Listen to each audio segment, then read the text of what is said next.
Ciao ciao bambini, anche oggi una storia per voi. Buon ascolto.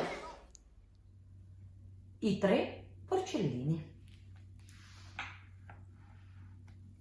C'erano una volta tre porcellini che vivevano in mezzo al bosco.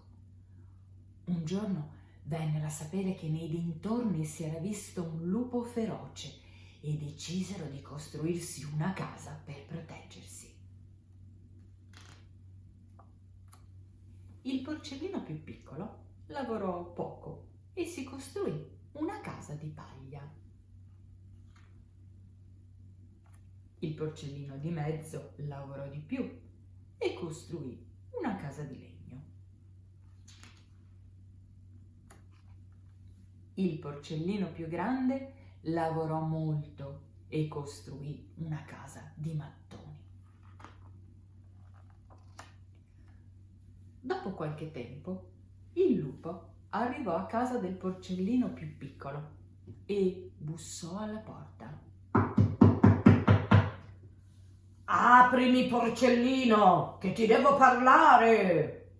Il porcellino guardò dalla finestra, ma vedendo che era il lupo, si spaventò molto e rispose: No, che tu mi vuoi mangiare.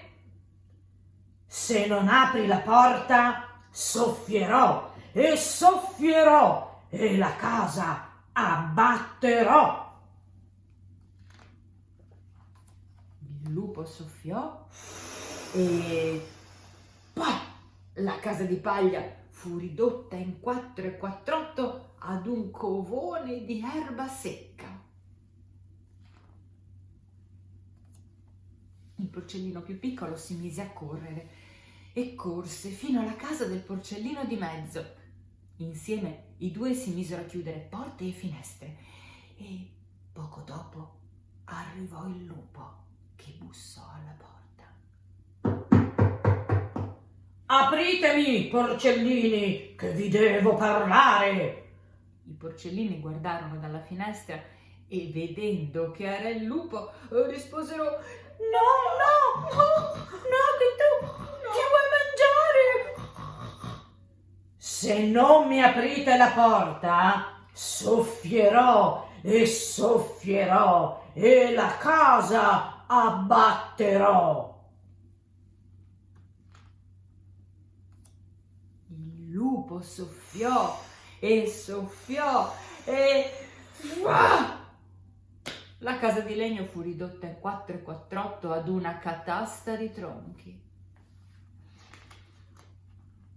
Il porcellino più piccolo e quello di mezzo fuggirono a casa del fratello maggiore e insieme i tre si misero a chiudere porte e finestre e subito arrivò il lupo. Apritemi, porcellini, apritemi che vi devo parlare. I porcellini guardarono dalla finestra e vedendo che era il lupo risposero: No, che tu ci vuoi mangiare, no. Se non mi aprite la porta, soffierò e la casa abbatterò. Il lupo soffiò,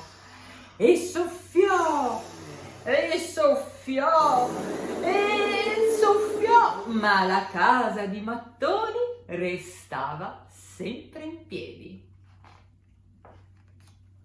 Stanco e affaticato, il lupo cominciò a girare intorno alla casa e si arrampicò sulle pareti per tentare di entrare dal camino.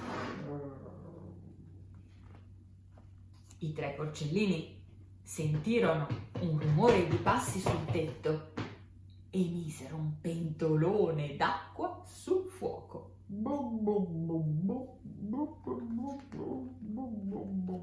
Il lupo, che stava scendendo proprio per il camino, scivolò e pluff, cadde nel pentolone e si bruciò il sedere. Con la coda bagnata e con il sedere in fiamme, il lupo subito se la diede a gambe e i tre porcellini non l'hanno visto più e vivono tranquilli nel bosco laggiù.